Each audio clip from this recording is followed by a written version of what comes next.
Experience the future of packaging and processing up close and in action.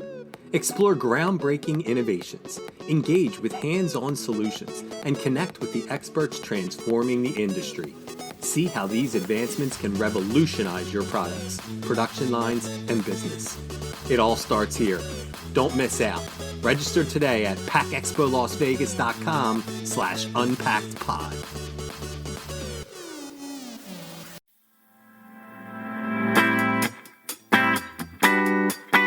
You're listening to Unpacked with PMMI, where we share the latest packaging and processing industry insights, research, and innovations to help you advance your business.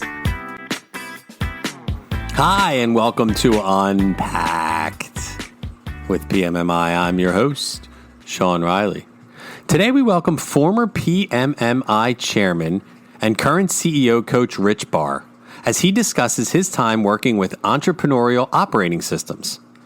Often used interchangeably with the word traction, Barr breaks down EOS as an operating system for your business that is people-centric, high on accountability, and very high on creating rhythm. It's putting people in the right positions to succeed, which obviously every business needs. Let's have a listen. So with all the fancy introductions out of the way, welcome to the podcast, Rich Barr. Thanks for having me. I appreciate it. Oh, the pleasure is all ours.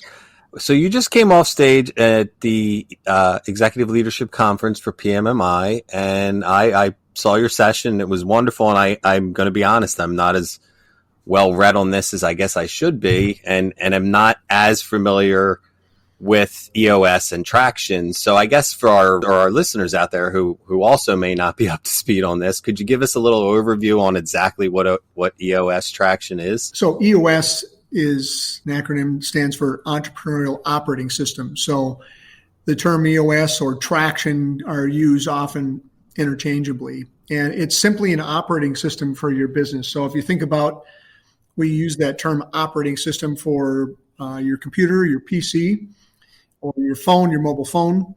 So the operating system it's the way that things work. It's what makes things work. It's how it runs. It's how it responds to data. It's how it responds to inputs. It's what it provides. And every organization, whether they have identified it or not, has an operating system. They just may not have a label for it or have identified that. But EOS or traction is a very specific operating system that I'm sure we'll talk about in a moment, but it's very high on it's very people-centric. It's very people-oriented.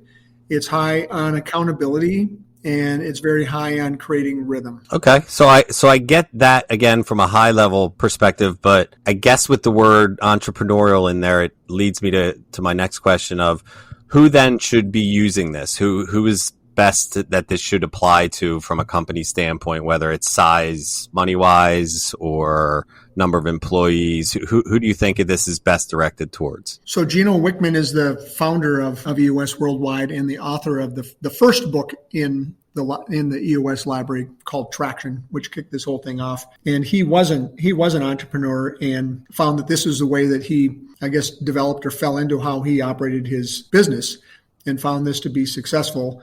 And it was a smaller business at the time. And so you're right in one way that it was originally designed for entrepreneurial owner-run organizations. Now that said, fast forward, 12 or 14 years or however long it's been since Traction was published. Mm-hmm. And it's been adopted by organizations that are significantly larger than that. I know I'm no longer an EOS implementer, which is somebody that's certified to help companies guide them through the process. But during my implementation days and even in my private coaching practice now, I've got companies that are well over $100 million that have multiple operating groups underneath them that are operating in Traction.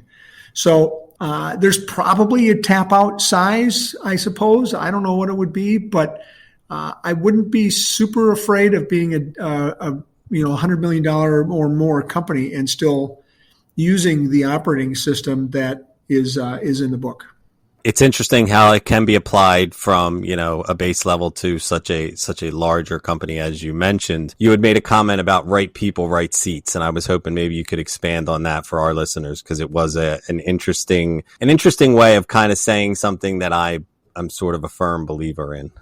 That language was borrowed from Jim Collins, who wrote Good to Great, Built to Last, I think, previous to that, and several other great books, well known, of course. And I believe that Gino Wickman borrowed that language from him. And so Collins talked about having, all the right people on the bus in the right seats. That was the visual that accompanies that language. And what Traction does is it takes that, I would say, maybe even a step further in terms of granularity of definition, and it breaks those two things apart, where a right person is somebody who aligns with the organizational values. So if you have values of integrity, customer service, love, I don't know, whatever your values might be, that you've got firm alignment by each person in the organization with those values. A right seat gets more to the person's ability or desire to actually perform in the seat that they're in, meaning their role. So do they have the intellect, the talent, the skills, the training, the desire to actually do the job that they're in? So if you take that the next step, you can think, well, so is it possible to have somebody that's really great in their job, but maybe don't align with our values? And the answer is yes. And most of us recognize those people because they terrorize us. They are people that we think, I can't imagine how would we continue on if so-and-so's not in their role. Like, oh my gosh, they're irreplaceable. But yet, so we feel a bit held hostage. I call them organizational terrorists, is my language. We can't imagine going on without them, but we all hate dealing with them and living with them. And so those are people that might actually do their job very, very well, but don't align with the values. And then we can also have the other side of that too, where we've got somebody that everybody loves, and she's a great team player, and she totally lines up with all of our values, but she's in accounting and she's not very good with numbers. And we're like, okay, well. So that might be a person that you might say, so let's assess her and let's find out maybe what she's really, really good at, and let's reassign her to another role, maybe that she can really get and want, and has great capacity to do it, because, she's a keeper. The first person we should be eliminating. The second one we might possibly keep if we have room in our organization for her. Yeah, that's what I was saying. It's not necessarily that the second person is bad or is a bad worker. It's just that they might not, like you said, they're the right person. They're just in the wrong seat, for lack of a better, I guess, analogy. And you kind of told a story that sort of ties into that to a way lesser degree. But you have a theory or a take on complex problems that I really thought would be great if you could share that with our listeners, because I really like the story that you used as a reference to that about the engineer and that situation and how that unfolded. Is that something you could share with us? Well, so what you're referring to, Sean, is Traction has a construct called IDS, Identify, Discuss, and Solve, and it's the way that we process issues as teams. And my suggestion for everybody as a takeaway was that as a team, when we come across what is maybe a complex issue, it seems overwhelming to us. I would suggest considering the possibility that it might actually be more than one issue. That's what makes it complex. Not always, but just consider that that's a possibility. And so the example that I gave was we had a key person in our organization that exited suddenly, and he was only in that role for, I don't know, I want to say maybe 6 months. I'm trying to remember the time, but it wasn't terribly long. And we had just come off of a time before that where that seat was vacant. And then we had temporarily filled it in a way that it didn't work very well. So when this person suddenly exited, our leadership team had gotten together, and this is 7 or 8 months into operating in Traction in my business. Mm-hmm. We got together as a team and we talked about the issue, and we knew that we didn't want to go back and implement the temporary solution we did before because it didn't work very well. So we really were at a loss of what to do, and it felt like a very complex issue to us, which indeed what it was it was actually more than one issue. And it maybe sounds elementary, but it was overwhelming at the time. And the two issues were, what do we do now and what do we do long term?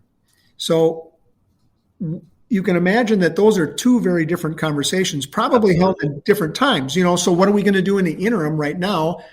And then what should we be doing long term? Should we restructure this? What kind of a person are we looking for? Where should we be looking for them? So there's what differences to the role or the job description or the criteria should we be looking for? So those are all the long-term conversations. The short-term conversations are, who's going to run this department?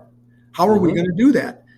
And that was the meeting where we came up with a bunch of names. We worked on that issue first and identified that there was two people in the room actually that were capable of doing the job and were willing to do the job on the interim basis.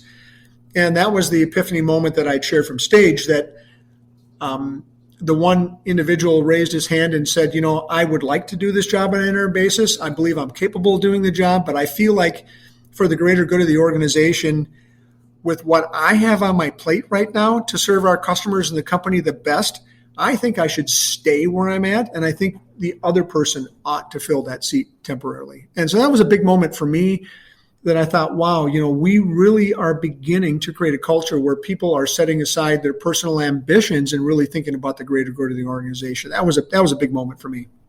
Yeah, and that's why I appreciated the story and thought and hoped you would be able to share it again, because it does speak to that I don't know, it's kind of that knowing what you don't know and knowing what you're good at and knowing where you're best used versus, always trying to climb over everyone else to get to the top. Sometimes those two things don't necessarily mesh, even though that might be the, quote unquote American way or capitalist way to do things. And I thought that was a great way of sort of portraying that and in line with Traction as well. And again, because we're in a different sort of format, I kind of referenced in our intro where they can see the majority of the things that you referenced during your talk. So I guess if we could just get from you, after people who want to go look at that stuff kind of get a larger picture of how Traction works, what would you give as some tips on utilizing it or sort of implementing it into your company? I think you had a couple, maybe three that you put out there for everyone to take advantage of. So let me first mention, and I maybe should have mentioned this at the top, but I think to me, what I learned about Traction is that it closes the gap between what I know and what I do. And anybody that's been operating a company for a while, they're actually probably a slightly better than average intelligence person and a slightly more average than average ambition person, I would say, probably. Maybe that's an understatement. Yeah. But so, they're no dummy and they're no slouch. And so people like that, they've got lots of ideas and there's not generally a shortage of them, and they have lots of ambition and want to do things. And I would say that was me as well. The challenge was that we weren't great as a team. And I would say as an individual, I wasn't world-class at executing on those things. I had more ideas than I actually had resources, had a hard time sorting those things out, getting everybody on the same page so that we were all kind of rowing in the same direction and working on the same thing. So that to me was the big takeaway with Traction is that it really solves those things. So the implementation suggestions that I had, and again, this isn't anywhere in the literature, the books are online. This is just Rich one Barr. one guy that ran a business in Traction and was a successful implementer for a period of time and coached lots of people that implement EOS. I think the first thing was that we decided to do it pure for the first 2 years. Pure meaning do it by the book. Mm-hmm. I think for all the smart people, and I don't mean that, I'm not saying that tongue in cheek, but for all the really intelligent, well-meaning people that are listening to this podcast, there's probably not a process that you haven't seen that couldn't be fixed, or a gadget or a gear or something that could be designed to be more efficient. So we've got lots and lots of smart people in this industry. resist your own urge to make this better or to fix it or to change it or make it yours. Just resist that urge. There are literally tens of thousands of companies that have operated in this system, done it successfully. And if you're listening to this podcast, it's probably because you want your business to run better. So what makes you think you're so smart that you should be changing it right from the get-go? So we decided to run it pure for the first couple of years, not tweak and change it.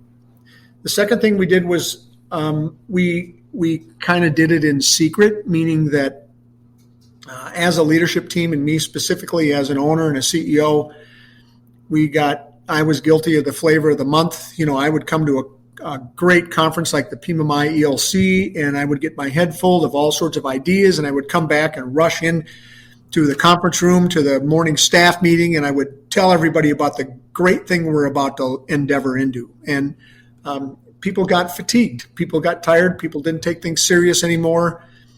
And it wasn't sticky. So what we decided as a leadership team was that for the first 6 months, we were going to operate it. We were going to implement it. We were going to be sure that we had our rhythm and our cadence and our commitment to it before we started letting the rest of the organization in on it. And the third thing was really to get a great implementer. Now, you can do this yourself. You can buy the book, you can read it, and you can implement it. And God bless you if you try to do that. And it is done. But when I had my implementation practice, it was really built around companies that had attempted to self-implement and weren't satisfied, or companies that had an implementer that maybe early on and wasn't successful. So there's an awful lot that EOS teaches in their academy, teaches implementers about how to do this and how to facilitate. And there's a lot of materials available to implementers that are not widely available. So I would say as an implementer, I was taught a lot of things that I would have no idea about from reading the books and the literature. And it really developed a set of skills in me that I felt like a very good facilitator of this. And so it's really worth the money and the time to get somebody as a guide to help you get this implemented. Love it. That's fantastic.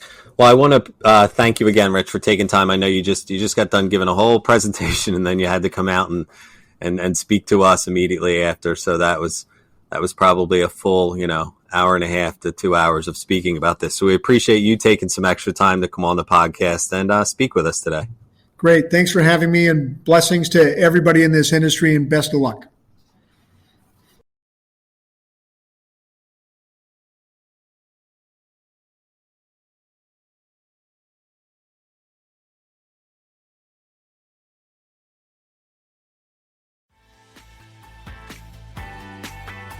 Please rate, review, and subscribe. To do that, go to the iTunes podcast or Spotify app on your phone and search for Unpacked with PMMI.